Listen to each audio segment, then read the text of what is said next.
Ahora sí, embajador, si quiere. Perfecto.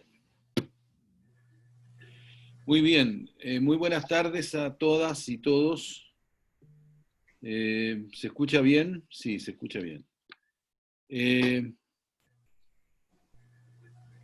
Yo quisiera, en primer lugar, agradecer la presencia y reconocer la presencia de Dorotea López Giral, la directora del Instituto de Estudios Internacionales, que ha albergado este seminario sobre Estados Unidos que hemos desarrollado ya en varias oportunidades durante este año, sí, incluso antes de la pandemia.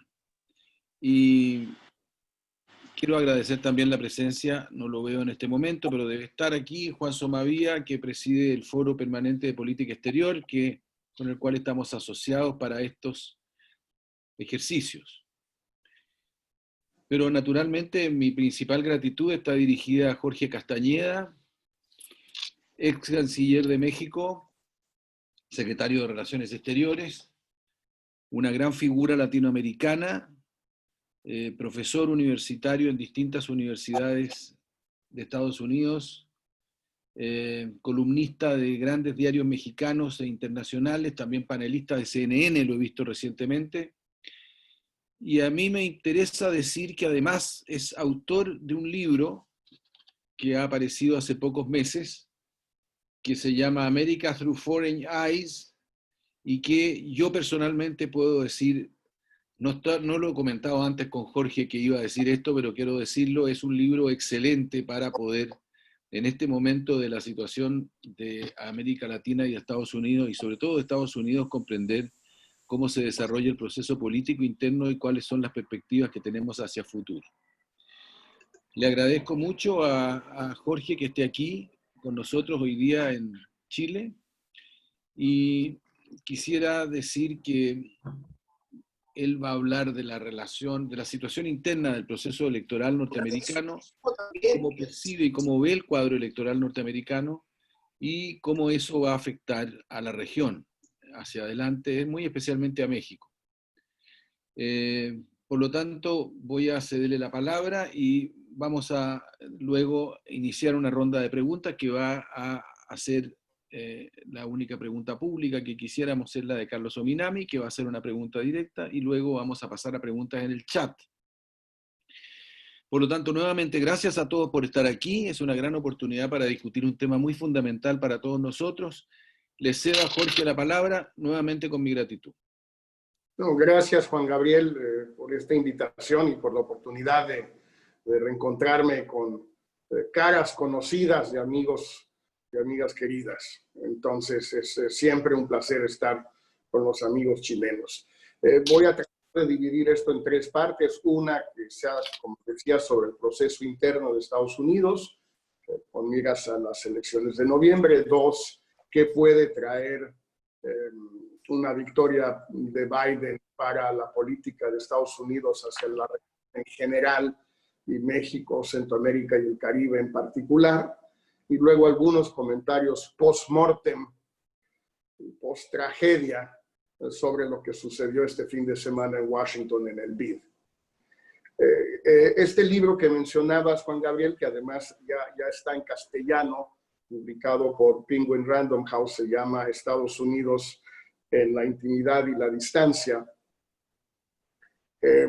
Tiene entre varias tesis, una sobre la disfuncionalidad del sistema político norteamericano a partir de los cambios profundos que se han dado pues los últimos 40 años. No quiero entrar en el detalle de todos ellos, pero quiero centrarme en uno, porque si bien es algo que a la larga creo que le hace mucho daño al sistema político norteamericano, y lo trataré de explicar por qué, en estas elecciones en particular probablemente resulte ser el elemento más determinante de lo que yo considero ya como una victoria prácticamente segura de Biden en las elecciones.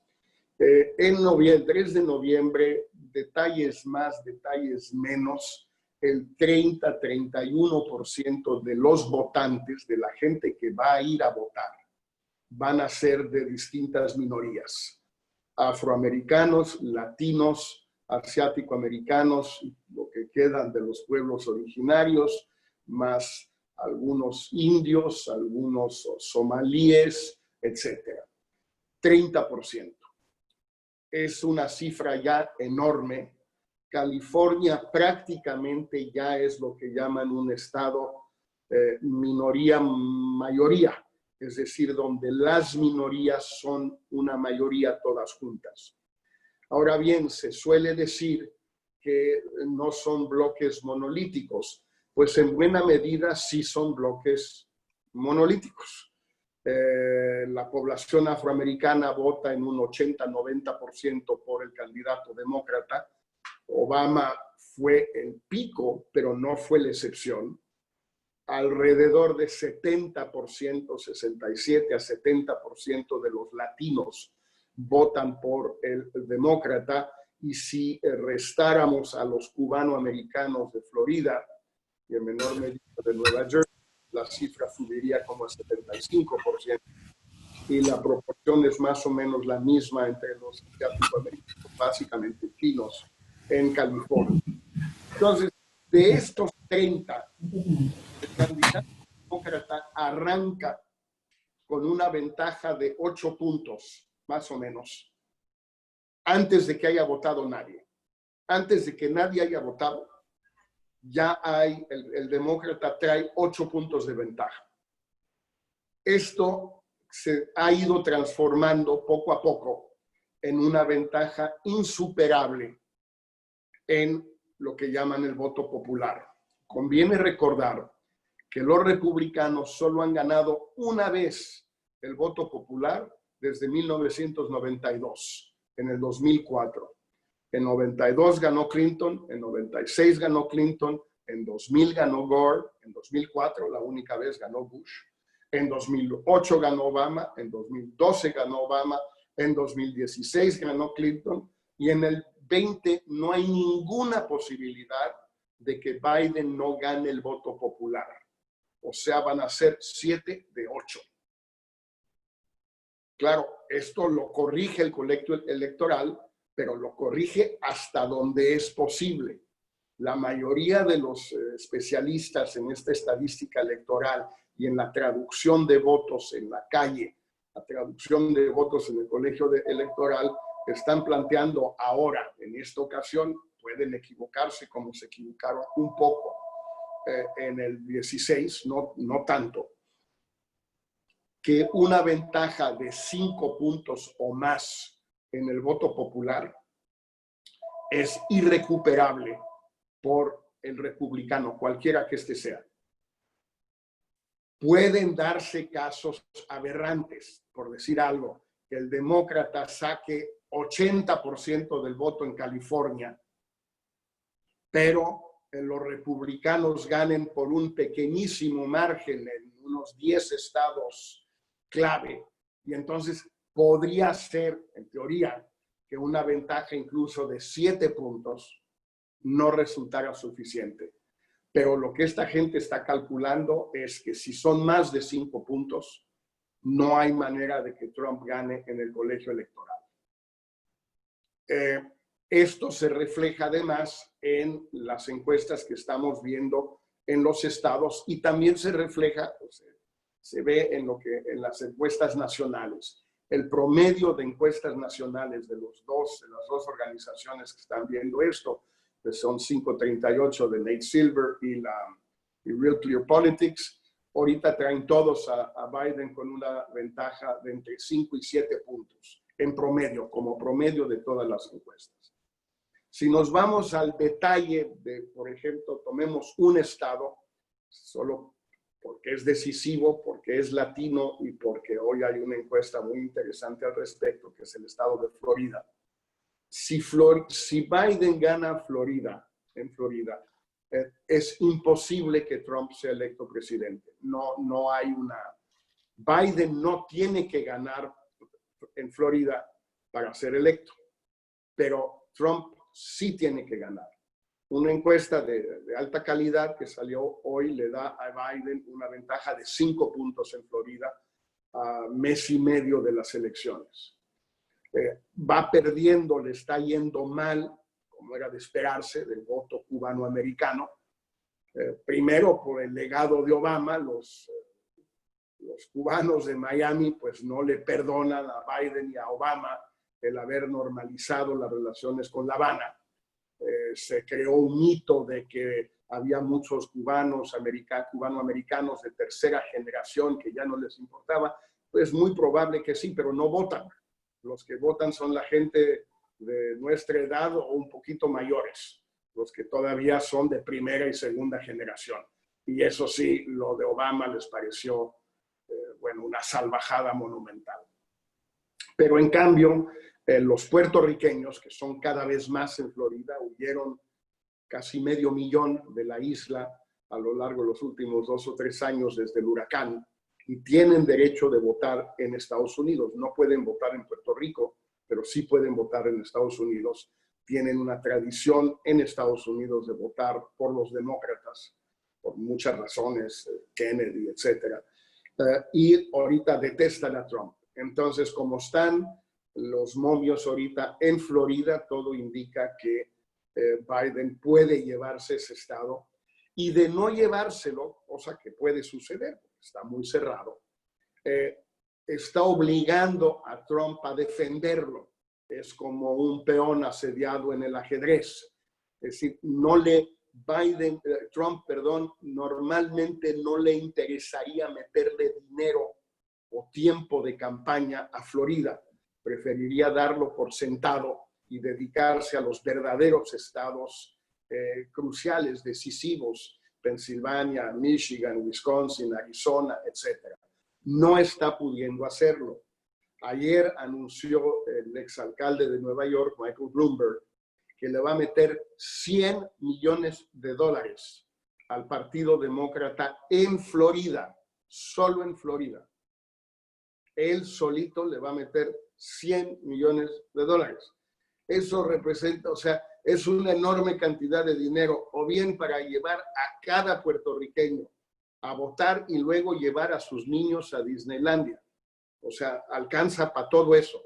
O si quiere pagar las multas de todos los expresos negros que no pueden votar porque no han pagado sus multas, puede pagar las multas con los 100 millones, llevarlos a votar y luego invitarlos a comer. O sea, es una cantidad de dinero bestial, es una locura lo que gastan aquí los norteamericanos, pero es la realidad del asunto. Entonces, yo quería nada más compartir algunos datos, unos muy estructurales, que vienen de mucho tiempo atrás, que son profundos y que han cambiado la configuración del electorado norteamericano. La comparación más potente es con el momento en que se le dio el voto a las mujeres en 1920. ¿Qué sucedió? Cuando empezaron a votar las mujeres, resultó que votaban más o menos igual que los hombres. Se repartían, se distribuían en una curva más o menos igual que los hombres. Los negros, los latinos, los chinos y los demás no se reparten igual que el resto del electorado, y no lo van a hacer durante muchos años por todo tipo de razones que son muy conocidas. Bueno, partiendo de este supuesto, que insisto puede ser, se puede resultar falso, pero pues ya no queda mucho tiempo para que resulte falso. Es decir, todo esto la gente ya está votando en Estados Unidos. Y es cierto que los que votan primero por correo son los más decididos, los que ya saben muy claramente por quién van a votar, pero también es cierto que la participación puede subir o bajar según cómo estén votando, y todo indica que va a haber una participación muy elevada esta vez, y ya está votando mucha de esa gente, y por lo tanto, pues el margen de recuperación para Trump es cada día más pequeño. Entonces, partiendo de este supuesto, ¿qué podemos esperar de una administración Trump en materia de política exterior, y en particular hacia América Latina? México y Centroamérica más en particular. En primer término, conviene recordar que Trump sí tiene bastante experiencia en esta materia, a diferencia de muchos de sus predecesores. Primero, porque fue presidente del Comité de Relaciones del Senado durante bastante tiempo. Y segundo, que como vicepresidente llevó muchos temas latinoamericanos.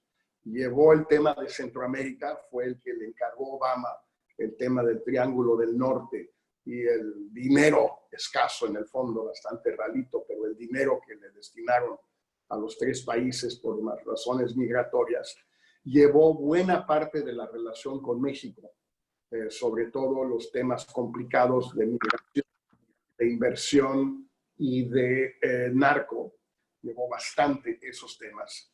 Y siguió muy de cerca todo el proceso de acercamiento con Cuba. No participó en las negociaciones, pero las siguió de cerca. Entonces, no es un neófito que de repente llega sin mayor experiencia en la materia. En segundo lugar, pues está rodeado de un equipo, para mi gusto, muy conservador en cuanto a que es la vieja guardia latinoamericanista de Estados Unidos, del Partido Demócrata, de gente que estuvo con Obama, ex embajadores, ex funcionarios del Consejo de Seguridad Nacional, ex funcionarios del Departamento de Estado. Son un poquito la misma, the same list of suspects, pero bueno, hay mucha gente ahí, incluso sobra gente y faltan puestos. Ya se están peleando puestos porque pues, no hay tantos y hay mucha gente, porque los de Obama eran relativamente jóvenes, algunos muy jóvenes,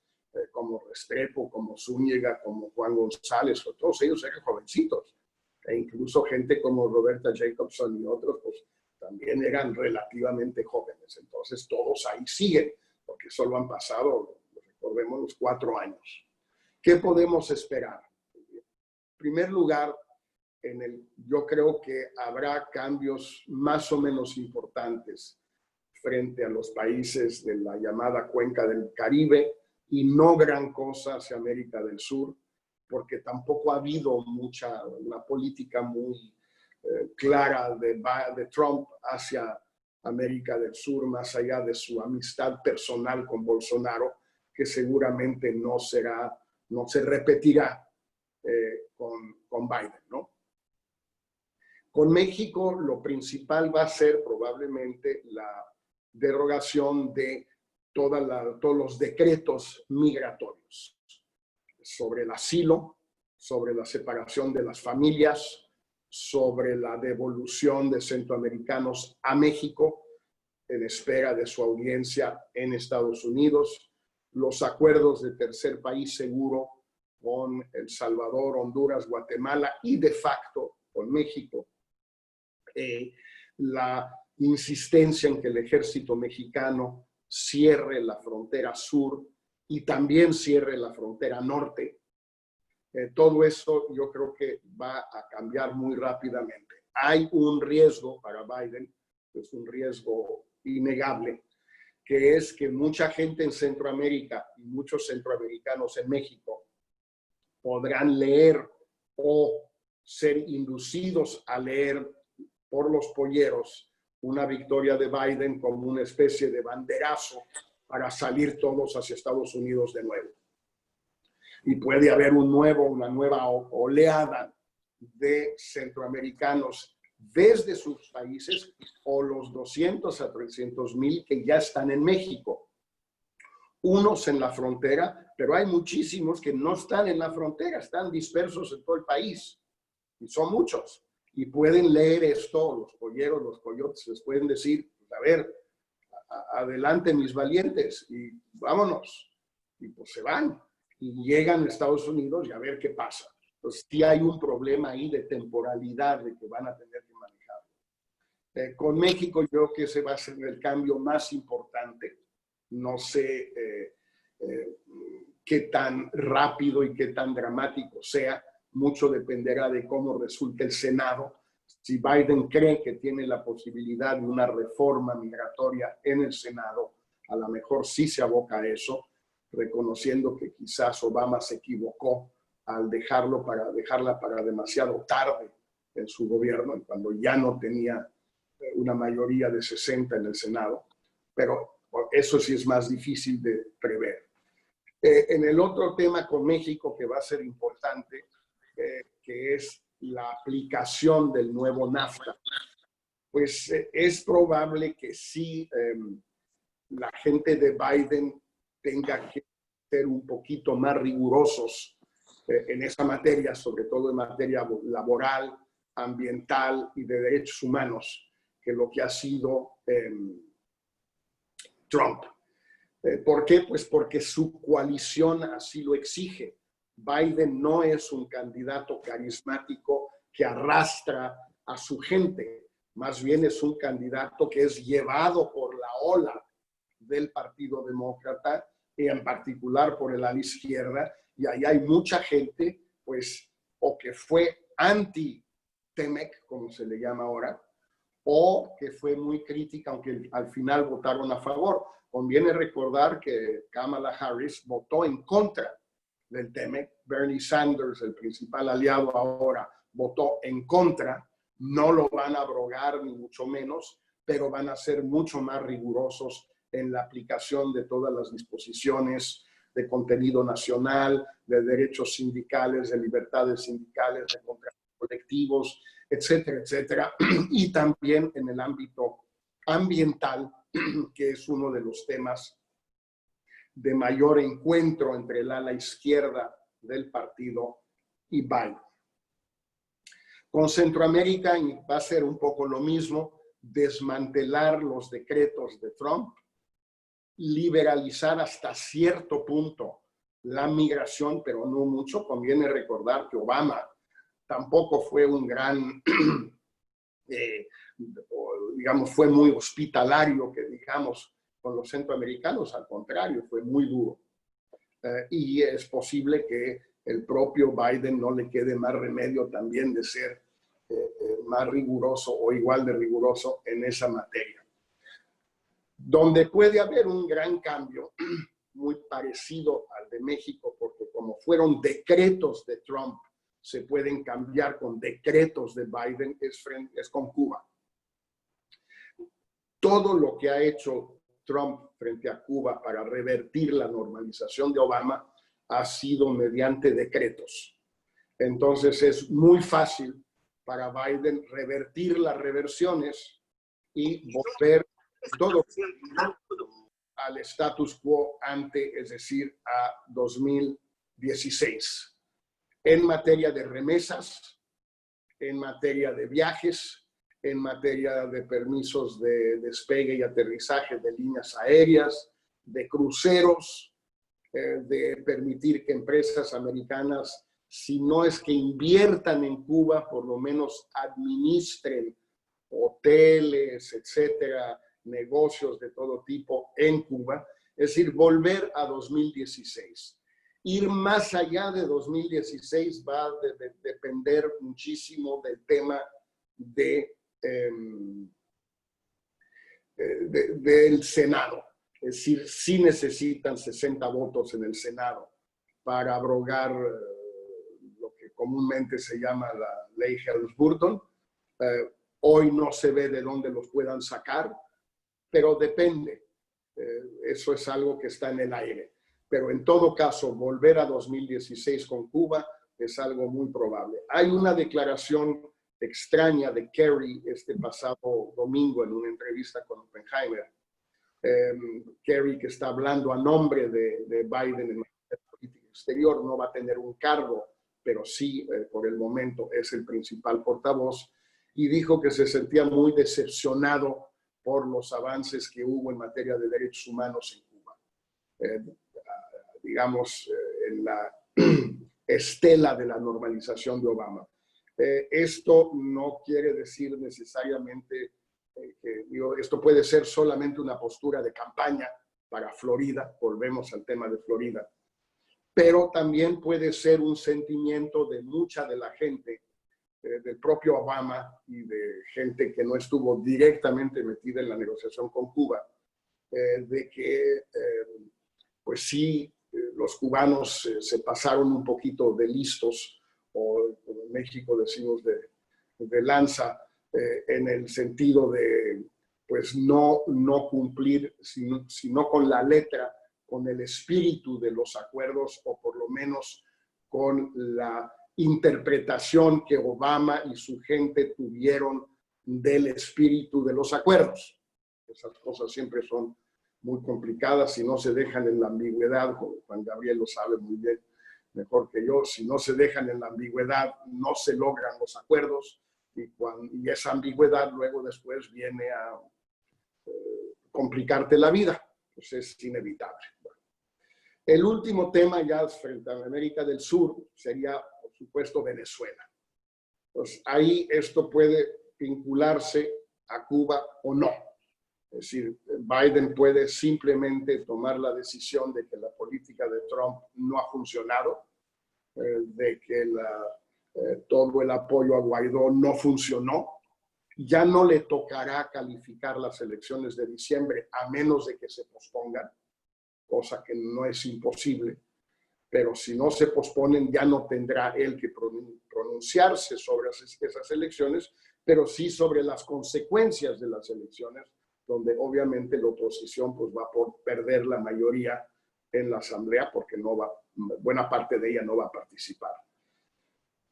Levantar las sanciones, difícil, no se ve fácil, porque hay mucha oposición en distintos sectores del Congreso en Estados Unidos, del Senado en particular, y del Comité de Relaciones para el Hemisferio Occidental, gente como Marco Rubio, gente como Bob Menéndez, gente como Ted Cruz, los tres de origen cubano, 3 senadores, 3 miembros del Subcomité de Asuntos Hemisféricos. No le van a hacer la vida fácil a Biden en materia de levantar las sanciones a Venezuela.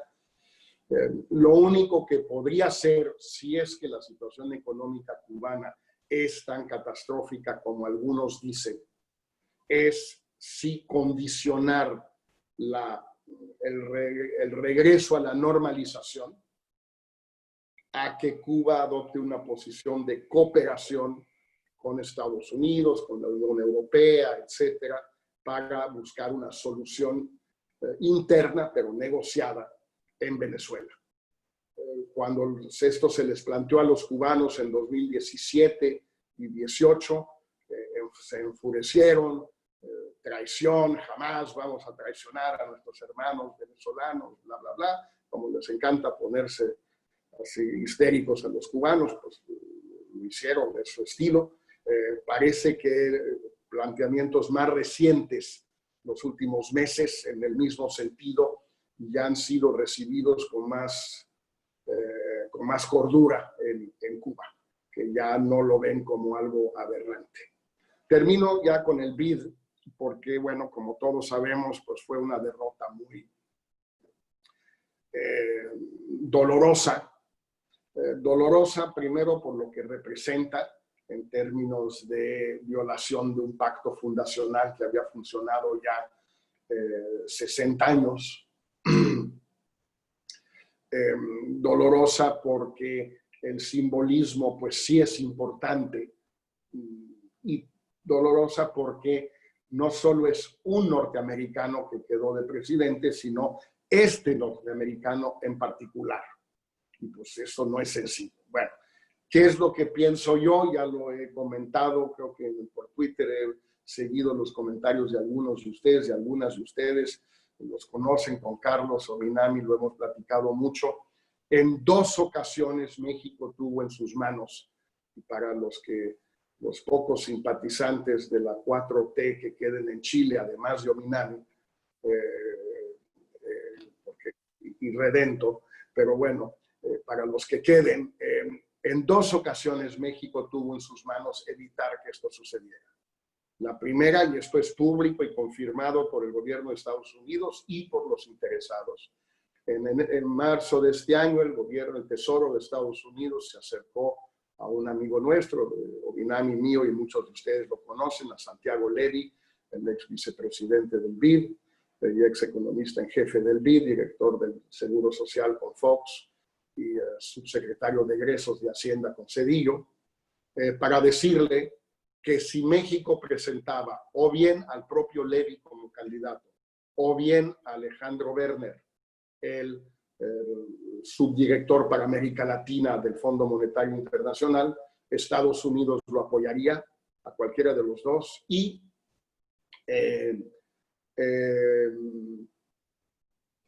conseguiría los votos necesarios para que fueran electos.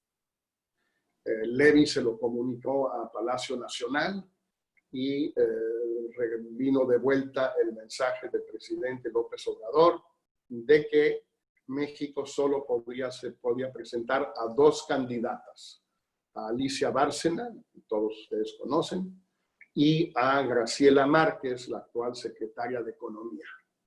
Y pues los norteamericanos dijeron thanks but no thanks, o sea, esas no son candidaturas aceptables para nosotros, y pues si ustedes no quieren a los mexicanos o sea, queremos un mexicano, pero ustedes son los que no quieren a los mexicanos que les proponemos. Cosa muy extraña en el caso de Levy, porque Levy trabajó 9 meses pagado por el BID para López Obrador. O sea, no es un enemigo del régimen como yo, ¿no? Bueno, y la segunda vez que México tuvo en sus manos fue con el quórum el sábado. Si México no se hubiera presentado, es probable que Argentina y Chile, Costa Rica, quién sabe, pero Argentina y Chile tampoco se hubieran presentado. Y en ese caso es posible que los europeos tampoco se hubieran presentado. No lo sabemos a ciencia cierta, pero los europeos insinuaron, Carlos esto lo ha seguido más de cerca que yo, insinuaron que solos no romperían el quórum, pero en compañía de varios latinoamericanos sí estarían dispuestos a hacerlo. Y México se rajó, como decimos. Conocen todos ustedes la canción de Ay Jalisco, no te rajes. Bueno, pues sí nos rajamos. A la mexicana, no a la tapatía, pero bueno, sí nos rajamos. Es bastante lógico que López Obrador se haya rajado, es decir, aceptado imposiciones de Trump mucho más importantes que esta. Y pues no iba a comprar un pleito con Trump por un asunto que al final del día para México no representa, no reviste gran importancia. Pero sí conviene que ustedes sepan que pues, en 2 ocasiones México, López Obrador en particular, tuvo la posibilidad de impedir la elección de Claver Carón y pues no lo hizo. Y yo creo que con eso terminaría. Si te parece, Juan Gabriel, perdón que me extendí unos minutitos, pero casi cumplo con los 30 minutos. Muy bien, muchísimas gracias. Jorge, ha sido muy interesante. Tal como dije al inicio, le voy a pedir a Carlos Gominami que haga una pregunta y luego yo voy a hacer otra pregunta y después abrimos la discusión en general en el chat. Entonces, Carlos, por favor. Sí, gracias, bueno, Juan Gabriel. Un saludo a Dorotea, a Jorge y a todas las amigas y amigos que están en este evento. Yo, efectivamente, Jorge, yo soy, él sabe, simpatizo con el proceso mexicano, con el proceso que encabezaba Andrés Manuel, pero Jorge también sabe que soy crítico y en algunos aspectos también tengo una cierta decepción, y me parece a mí que la actitud que ha tenido México justamente en relación con la situación del BID, respecto a la cual quiero hacer una pregunta, confirma esta decepción. Yo quiero aprovechar este privilegio y hacer 2 preguntas, Jorge. La primera, ojalá tengas razón y das por hecho la victoria de Biden. Pero no hablaste nada de las resistencias de Trump frente a esto. Hay mucha gente que dice que Trump se va a resistir con diente de muela, que podemos pasar semanas sin saber el resultado. Hoy día veo que se anuncia la visita de Pompeo a la frontera entre Brasil y Venezuela, lo que puede ser una provocación, y es también una indicación respecto de algo por lo cual tú hablabas, que era el voto en Florida. Pudieran estar buscando algún tipo de incidente que ayude a contrarrestar una situación también adversa desde el punto de vista electoral en Florida. Entonces, primera pregunta tiene que ver con eso, las resistencias del lado de Trump. Y segundo, tiene que ver con el tema de México. Que tú describiste, yo creo que es cierto, México tuvo en 2 ocasiones la oportunidad de evitar lo que finalmente se produjo. si México hubiese estado firme en la idea de no dar quórum, habría sido posible que se generara un frente de más del 25% del poder accionario entre Argentina, México, Perú, Chile y los europeos para evitar que se produjera la elección. Desgraciadamente eso no ocurrió. La pregunta es, ¿cómo esto se explica? ¿Cuáles pueden ser el nivel de represalia que haga que el gobierno mexicano tenga que subordinarse de esta manera? Y no habrá también una especie de mal cálculo por el lado del propio gobierno mexicano en el sentido de que van a terminar pagando un altísimo costo frente a los propios demócratas norteamericanos. Mira, sobre el primer tema, Carlos, yo tengo la impresión que mucho de lo que Trump está diciendo de que no se va a ir, de que la elección va a ser fraudulenta, que no va a aceptar los resultados, es típica histeria o alaraca para movilizar a sus seguidores, pero que sabe muy bien que no le va a quedar de otra si pierde. Obviamente si gana o si hay un litigio, no como el de 2000, sino en muchos estados y durante mucho más tiempo, pues ahí ya sería una situación distinta. El peligro más verosímil que gente que escucho en Estados Unidos han comentado es que por la lentitud en contar los votos por correo, pueda haber un resultado el martes en la noche y otro resultado 3, 4, 5, 6 días después, o una semana o 2 semanas después, porque van a haber muchísimos votos por correo, 40, 50% de la población tal vez vote por correo. Y en efecto, en muchos estados puede ser muy lento el dépouillement, la cuenta, pues. Y eso, en efecto, puede generar tensiones. Pero al final del día, cuando uno de los dos candidatos tenga 270 votos en el colegio electoral, es presidente, punto. No, presidente electo, punto. Por más que patalee el otro, no le pueden quitar los votos a los que ya los tiene. Y no es tan difícil llegar a 270. Es difícil llegar a 300, 350, pero no son necesarios. Esto puede salir mal, desde luego, porque puede haber protestas, lentitud. Hay un intento muy significativo de Trump para impedir el voto negro y en menor medida latino. Están haciendo un enorme esfuerzo para ello, pero bueno, pues no creo yo que prospere. Lo único que sí puede suceder es esa lentitud en el conteo, que además tendrá que irse contra los conteos rápidos de las cadenas de televisión, y conviene recordar que en Estados Unidos son las cadenas y a través de ciertas organizaciones que hacen los conteos rápidos y las encuestas de salida, las que dan los triunfadores, pues desde 1952. O sea, ya es un tiempo largo, no es algo reciente. Sobre el tema otra vez del BID, mira,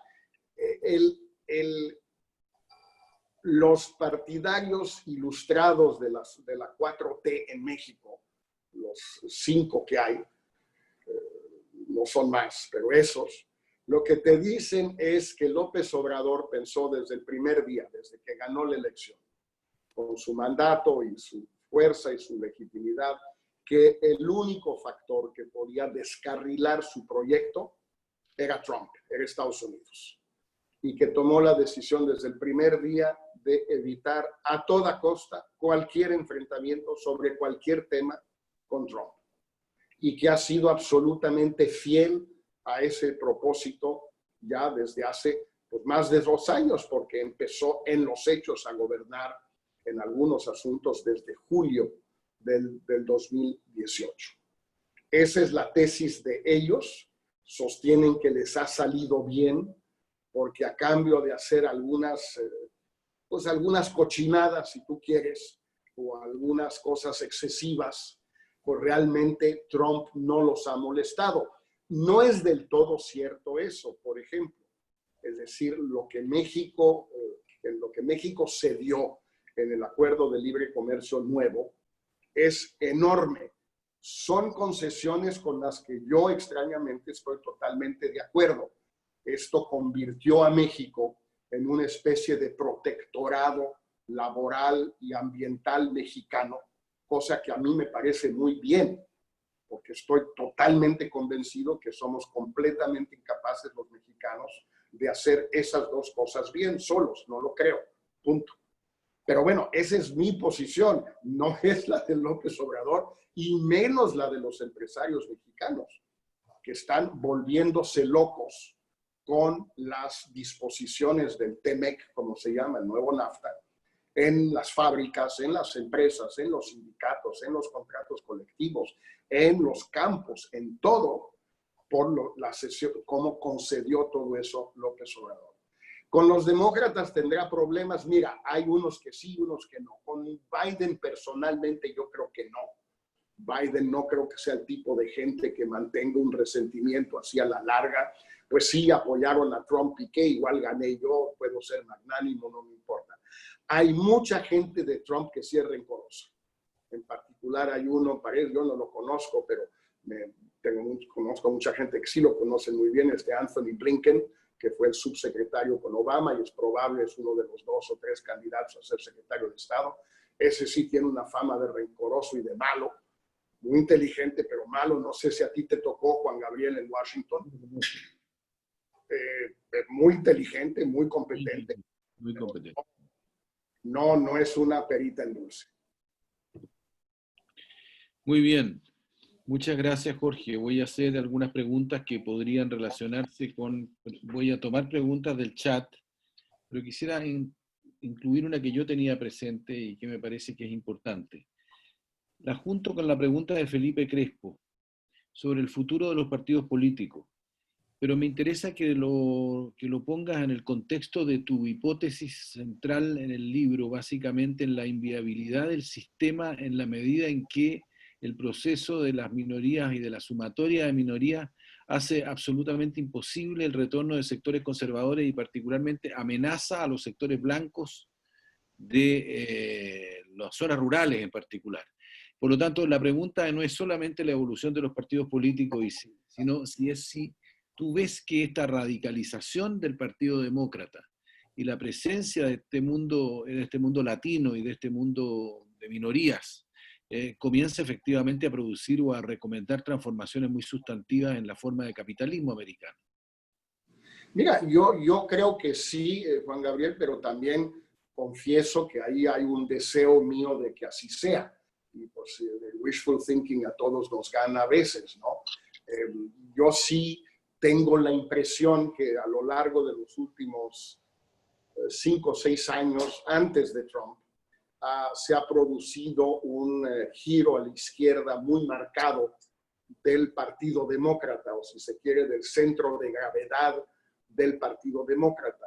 En muchos aspectos, desde luego en el tema del racismo sistémico, como le llaman, pero también en lo que se refiere al tema de salud, de un sistema de salud universal, al tema de las guarderías, al tema del salario mínimo, al tema de volver a darle poder a los sindicatos, al tema de la educación pública superior gratuita. Es decir, hasta cierto punto los demócratas o una parte importante de los demócratas convirtieron el tema de la construcción de un estado de bienestar a la europea en Estados Unidos en un tema ya ortodoxo, ya no un tema marginal. Cuando Sanders decía en el 16 todavía, quiero que tengamos un sistema como en Dinamarca, lo tiraban de loco. Ahora ya no solo no lo tiran de loco, sino que es de alguna manera el aliado principal del candidato a la presidencia, del cual tal vez se deshaga después. Eso siempre puede suceder en Estados Unidos y en Chile y en México. Pero yo sí tengo la impresión que es algo más profundo en la población negra con el tema de las reparaciones, de la policía, de la vivienda, de la educación, de la salud. La pandemia ha sido brutal en eso para los latinos y los negros, es decir, ha golpeado a esos sectores desproporcionadamente en relación a los blancos. La gente se ha dado cuenta lo que es perder un empleo y tener un seguro de desempleo que no sirve de nada porque es chiquitito, perder el seguro médico, perder en algunos casos la guardería para los niños. Es decir, que no hay una red de protección social en Estados Unidos, simplemente, o la que hay está tan llena de huecos, está tan desgarrada que no sirve. Entonces, yo sí pienso que este movimiento es desde abajo, es muy profundo, y que por razones, digamos, a pesar de sí mismo, Biden puede ser una figura fundacional, puede ser un momento fundacional en Estados Unidos, no porque él sea el gran líder carismático que haga todo esto, pero Roosevelt y Johnson tampoco lo fueron, y sin embargo son los presidentes que generaron las mayores reformas sociales en la historia moderna de Estados Unidos.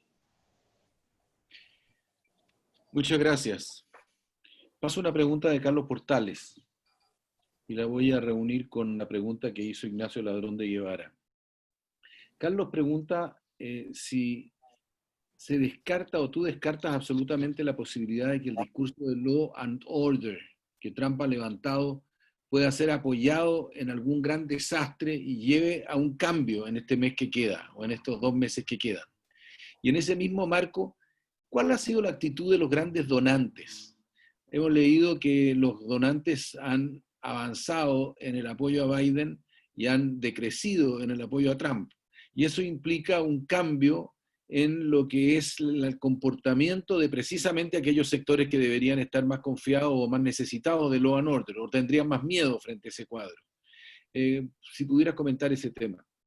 Y volviendo también a lo que planteaba Carlos Ominami, es decir, siempre hay la tentación para un presidente en funciones que busca la reelección en Estados Unidos de lo que los gringos llaman una sorpresa de octubre. Un incidente militar, una pequeña guerra.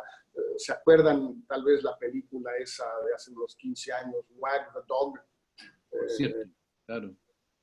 Siempre hay esa tentación, porque pues vas perdiendo y dices, bueno, pues a ver, una pequeña guerra o una intervención quirúrgica o una invasión o alguna cosa espectacular puede cambiar el juego a último minuto. Y como dice Carlos Portales, pues puede ser también en el sentido de law and order, meter al ejército a una ciudad, tendría que ser un poquito más grande que la de Wisconsin de ahora, pero sin llegar a ser Chicago o algo así, donde hubiera protestas, motines, saqueos, asesinatos, etcétera, que mande al ejército y se monte en eso. Todo eso es posible, la provocación en la frontera con Venezuela, desde luego que es posible, o sea, todo eso puede suceder. También hoy están hablando mucho que a lo mejor se saca de la manga un acuerdo de paz entre Arabia Saudita e Israel, después del de hoy con Bahrein y los Emiratos Unidos, Árabes Unidos. Bueno, todo eso es posible, pero en primer lugar, pues el tiempo ya empieza a escasear. La sorpresa de octubre, pues estamos a 2 semanas de octubre y pues el tiempo es inclemente, no perdona. En segundo lugar, hasta ahora, de acuerdo con la mayoría de las encuestas que van un poco más allá de la carrera de caballos, hasta ahora la postura de Trump no ha resonado con la gente, no ha encontrado eco. La gente que piensa que el tema de la delincuencia, de la violencia, de la inseguridad es un tema central, cree que Biden está en mejores condiciones para atender ese problema que Trump. Es decir, le está saliendo casi el tiro por la culata. Si insiste demasiado en eso, la gente va a decir, bueno, pues sí es cierto. Aquí tenemos un problema muy serio de violencia y el que lo puede resolver bien es Biden. Eso es lo que estamos viendo en las encuestas hasta hoy. Insisto, puede cambiar, pero estamos ya con una ventana muy pequeña. y sobre todo en una elección muy polarizada, donde los indecisos ya son muy pocos. Así es. Mira, tenemos 2 preguntas o 3 preguntas más, pero yo quisiera mantenerme en el terreno interno de Estados Unidos y después hacer 2 preguntas que son parecidas o están vinculadas y que tienen que ver con la política exterior que podría tener Biden. Elena Serrano pregunta sobre un tema que me parece muy central y no se ha discutido suficientemente, que es la evolución del Partido Republicano después del proceso de derrota de Trump, de la eventual derrota de Trump. Si efectivamente estas brigadas que desarrolla Trump, este mundo del Partido Republicano que cambia y tiene una mutación completa respecto de lo que había sido en el pasado y que está obsesionado con más jueces conservadores y con milicias locales, ¿tú lo ves recuperando después de una derrota alguna de sus aires anteriores, algún retorno de sus líderes antiguos, o bien lo ves en un cuadro de extravío? Mira, la verdad no tengo mucha idea, Juan Gabriel, porque pues no se ven líderes republicanos más jóvenes y más moderados. Todos se han alineado con Trump. No hay ninguno que pueda decir claramente yo no estuve de acuerdo. Quizás el único sea Mitt Romney, que fue candidato a la presidencia en el 2012 contra Obama, pero bueno, pues es todo menos que un joven. Ya es alguien a final de su carrera. No los veo. Va a haber una gran decepción por parte de los seguidores de Trump, sobre todo si también pierden el Senado, porque sí, muchos de ellos se creen el cuento de que Biden va a llevar al país al socialismo. Va de la mano con Elizabeth Warren y con Bernie Sanders y con Alexandria Ocasio-Cortez, va a llevar directamente a Estados Unidos a Dinamarca. Cosa que a mí me parece muy bien, parece un país precioso Dinamarca, pero a este sector les parece terrible y sí se lo creen. Y va a ser muy difícil quitarles esa idea.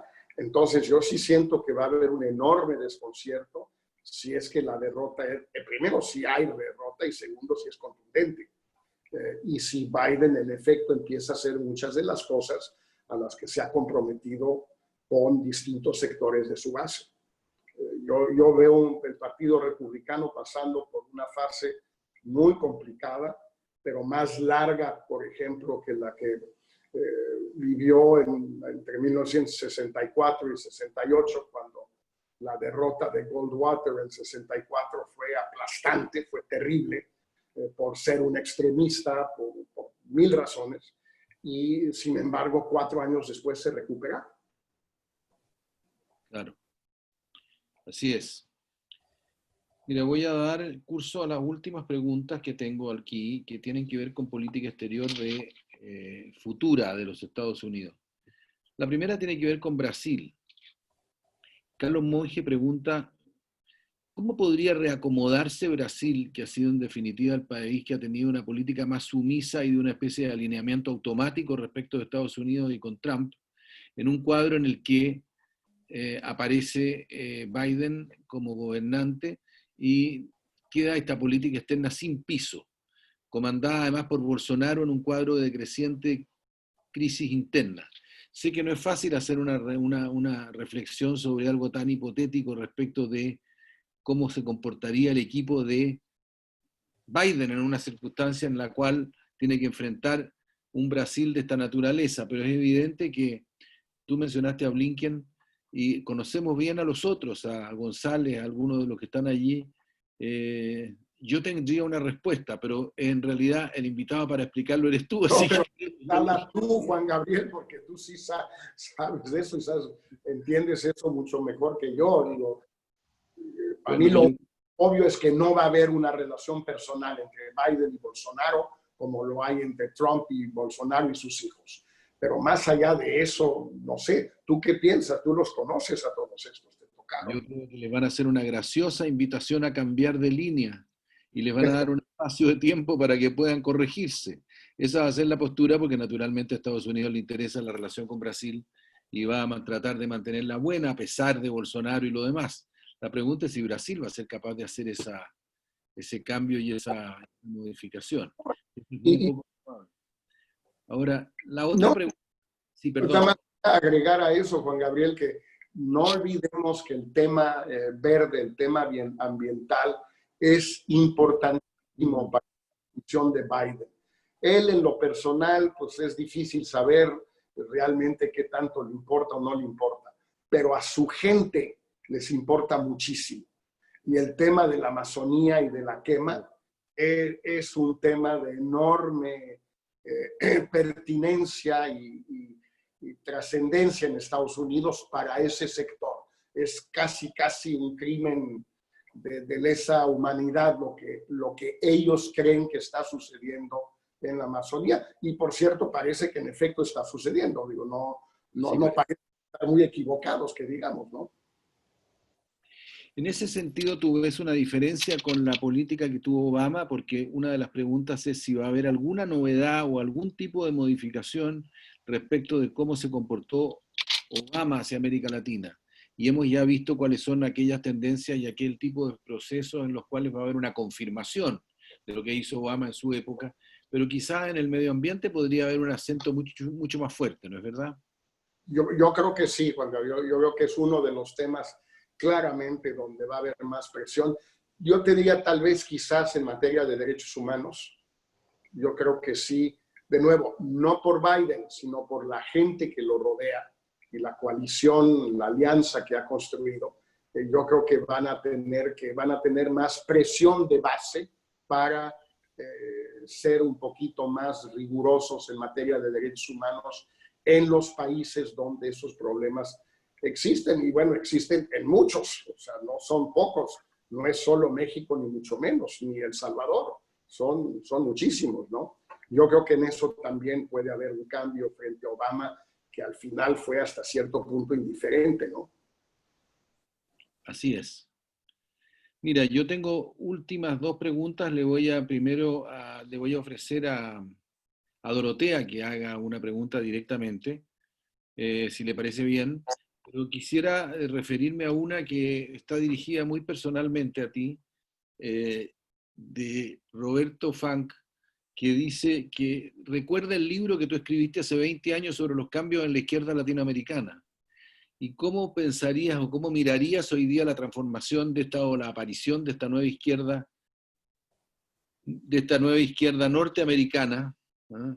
que podría, que está representada en gente como Ocasio Cortés y como el propio Bernie Sanders? Y la relación que esa izquierda podría tener de tensión o de cooperación con un eventual gobierno de Biden. Entiendo que ese es el sentido de la pregunta. Mira, bueno, el libro es, por desgracia, es más viejo que eso, y yo también soy más viejo que eso, entonces te agradezco el recorte de tiempo, pero yo pienso que esta es una oportunidad realmente magnífica para esa izquierda latinoamericana que desde mediados de los 90 o principios de los 90, desde luego en Chile, pero en otros países también, pues fue ayornándose de distintas maneras y más o menos en distintos países, en distintos momentos. Es una magnífica oportunidad para ella, para esa izquierda, de finalmente poder tener una interlocución con lo que podríamos llamar una especie de socialdemocracia norteamericana. Es un poquito exagerado el término, es quizás un poco iluso, pero lo que sí es real es que el Partido Demócrata se ha movido mucho hacia la izquierda. O, si se prefiere, el ala izquierda es mucho más radical y mucho más poderosa que antes. Y lo es en temas que son muy afines a América Latina. Es decir, no es, por ejemplo, un ala izquierda concentrada en política exterior, poner un término a la guerra de Vietnam. McGovern y todo ese sector en los años 60 y principios de los 70. Hombre, uno podía tener toda la simpatía del mundo por los estudiantes que marchaban en Washington, el cuento que no iban a Vietnam, todo eso, claro que sí, pero al final del día, pues en América Latina no estábamos participando en la guerra de Vietnam. Entonces, pues nuestra afinidad con esos sectores se limitaba a algo pues emotivo, muy válido, pero hasta ahí. En cambio, ahorita, el tema de cómo financiar un estado de bienestar ampliado, que si con impuestos a la riqueza, que si con impuestos de sucesión, que si no con dotación de capital para los niños desde el nacimiento, de una política de acción afirmativa mucho más potente, mucho más robusta a favor de las minorías discriminadas, desde los de ustedes, desde los mapuches hasta los afrodescendientes en Brasil. Estamos hablando de millones y millones y millones de... Ahí hay afinidades reales porque hay retos comunes. No es la guerra de Vietnam, son retos que son tan pertinentes en México hoy, o en Brasil, o en Argentina, o en Chile, como en Estados Unidos. No son muy distintos. Yo creo que hay una magnífica oportunidad para esa interlocución y ojalá, pues, quienes, por ejemplo, en Chile, como muchos de ustedes que tienen, por distintas razones, muchos contactos en Estados Unidos con estos sectores, pues empiecen a entablar ese tipo de diálogo que yo creo que puede ser valiosísimo para todos, para ellos también, porque ellos también a veces son muy ingenuos, pues acaban de llegar. Esta niña Alexandria Ocasio-Cortez tiene 29 años. Sí, es impresionante, sí. Tiene mucha razón en lo que dice. Y es evidente que en el mundo progresista latinoamericano y particularmente en esta parte del sur, la relación con la izquierda, con el progresismo norteamericano ha sido siempre muy complicada, muy poco entendida, muy poco seguida. Entonces creo que ese es un tipo de reflexión muy importante para nosotros en este momento. Veo en el chat que Marco Robledo ha introducido un tema que no ha estado, es una palabra que no hemos mencionado y di que es China. La verdad es que el tema de cómo enfrentar la política comercial que Biden podría tener, y en particular la relación que los demócratas podrían tener respecto de China, en diferencia o en continuidad con la que está teniendo Trump hoy día, es muy importante conocer tu opinión sobre eso, pero también entender cómo verías el impacto que eso puede tener en América Latina, esa tensión. Es un tema súper importante, y no, del que no se habla demasiado porque Biden no ha querido hacer de todo esto un tema de campaña. Quiere hablar lo menos posible de política exterior en general, de política comercial internacional en particular. Lo que es innegable es que de las pocas cosas que han tenido un cierto apoyo bipartidista que ha hecho Trump, en parte un poco la guerra comercial con China. Los demócratas no se han deslindado mucho de él, al contrario, han tendido a apoyarlo y en ocasiones a criticarlo por no ir lo suficientemente lejos en sus reacciones ante lo que ya todos consideran como una tomadura de pelo por parte de los chinos a Estados Unidos desde el ingreso a la OMC. Y realmente hay mucho de eso. Los demócratas en general son también ya se han vuelto muy nacionalistas económicos por el tema del empleo y por el tema de la importancia de los estados tipo Pensilvania, Michigan, Wisconsin, Ohio, etcétera. Y segundo, también porque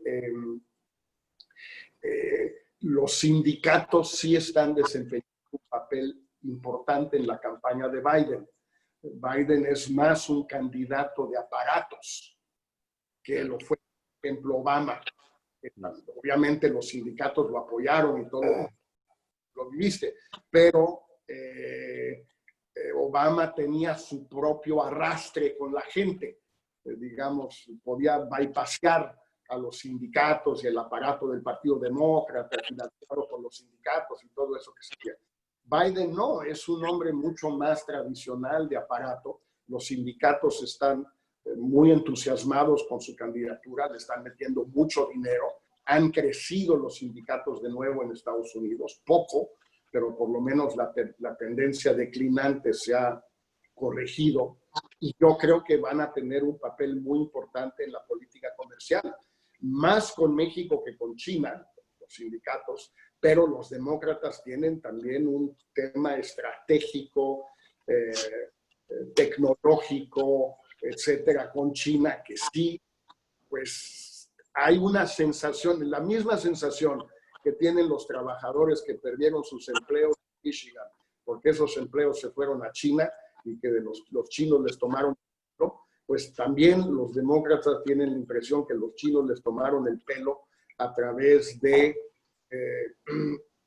el apoyo tecnológico a las empresas, los subsidios, la compresión del consumo y la propensión al ahorro.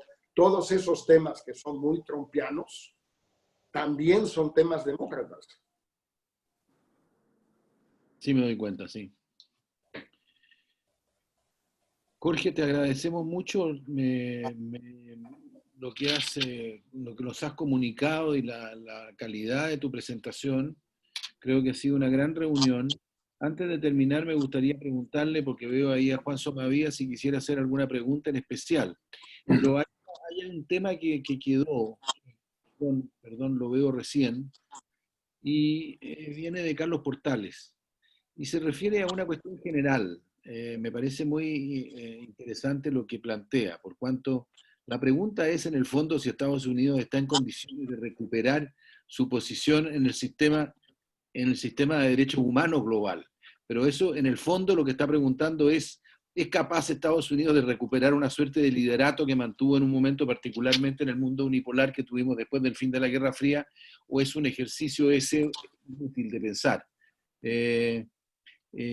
¿Cuál es la gran tendencia en esa materia? ¿Cómo verías eso? Voy a ofrecerle la palabra a Juan Somavía para que agregue alguna reflexión o algún tipo de pregunta y devuelvo la palabra a Jorge para cerrar. Juan, si quisieras decir algo, te agradezco. Muchas gracias, Juan Gabriel. Perdónenme, no me tuve que llegar tarde a la presentación de Jorge, pero vi una buena parte. Jorge, te agradezco enormemente. Tú sabes que el foro, junto con el instituto, estamos copatrocinando tu presencia en esta charla. Ha sido muy interesante y quiero seguir el tema del BID en el siguiente sentido. Tú has señalado que es probable que gane Biden. ¿Qué pasa en la práctica política, digamos, norteamericana, con el hecho de que lo acaban de elegir 2 meses antes de la elección elige a Biden? ¿Cómo se reacciona? Si estuviéramos en América Latina es obvio que se le pediría la renuncia, pero ¿pasa algo parecido en Estados Unidos o no? Y lo quiero decir en el marco de lo siguiente, que Claver Carone iba a ganar es una cosa que supimos a la semana de que se declaró la candidatura. Todo esto fue preparado muy parecido como se preparó la presidencia de Guaidó. Se habló, se conversó y se preparó el resultado y después se proclamó a Guaidó presidente y cerca de 50 países lo aprobaron. Lo mismo pasó aquí en más chiquito. De manera que aquí iba a ganar Claver Carona se sabía. Lo que no se sabía era que iba a haber una extraordinaria reacción política, social, parlamentaria, no gubernamental, que no estaba el día que declaró la candidatura y que sí existe hoy día. Entonces, ese elemento respecto de la falta de legitimidad de esta elección, dado el quiebre de las normas, la existencia de esa presión desde América Latina probablemente va a jugar un papel, en el caso que gane Biden, frente a gobiernos que todos fueron temerosos de Biden, salvo algunos, y me encuentro muy contento de que uno de esos sea Chile, que fue claro, no va a apoyar, que estuvo preparado a considerarle el no quórum si es que no hubieron otros, estuvo preparado a que se pidiera la postergación de la reunión de gobernadores. Como tú sabes, México se restó, de manera de que pero los demás países no se lucieron por su capacidad de defender una cierta visión latinoamericana, ¿no es cierto?